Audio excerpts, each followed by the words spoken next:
உத்தரகாண்டில் ஏற்பட்ட வெள்ளத்தால் நிலச்சரிவு, வீடுகள் மண்ணில் புதைந்தன. இதுவரை 17 பேர் பலியாகியுள்ளனர். சம்பவ இடத்தில் தேசிய பேரிடர் மீட்பு குழு மீட்பு பணியில் ஈடுபட்டு வருகின்றனர். உத்தரகாண்டில் மலை சரிவு ஏற்பட்டு 17 பேர் இதுவரை பலியாகியுள்ளனர். இந்த சம்பவம் பெரும் சோகத்தை ஏற்படுத்தியுள்ளது. உத்தரகாசியில் காட்டாறு வெள்ளத்தால் நிலச்சரிவு ஏற்பட்டுள்ளது. இந்த நிலச்சரிவில் 100க்கும் மேற்பட்ட வீடுகள் மண்ணுக்குள் புதைந்தன. இதில் 17 பேர் பலியாகியுள்ளனர். கடந்த சில வாரங்களாக வட மாநிலங்களில் கனமழை கொட்டி வருகிறது. இதனால் தாழ்வான பகுதிகளை வெள்ள நீர் சூழ்ந்துள்ளது. கங்கை ஆற்றில் கரை புரண்டு ஓடும் வெள்ளத்தால் பல பகுதிகளில் வீடுகளில் வெள்ளம் சூழ்ந்துள்ளது. இந்த நிலையில்தான் இன்று காலையில் உத்தரகாண்ட் மாநிலம் உத்தரகாசியில் பல்வேறு இடங்களில் மேகவெடிப்பு திடீரென ஏற்பட்டது.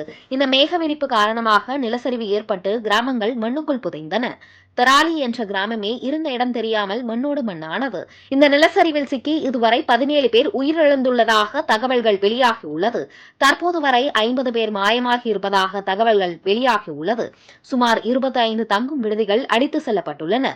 எனவே பலி எண்ணிக்கை பெரிய அளவில் இருக்கும் என கூறப்படுகிறது. சம்பவ இடத்திற்கு இந்தோ திபெத் எல்லை பாதுகாப்பு படை மற்றும் தேசிய பேரிடர் மீட்பு குழு விரைந்துள்ளனர். இந்த சம்பவம் குறித்து மத்திய அமைச்சர் அமித்ஷா உத்தரகாண்ட் முதலமைச்சரை தொடர்பு கொண்டு விசாரித்து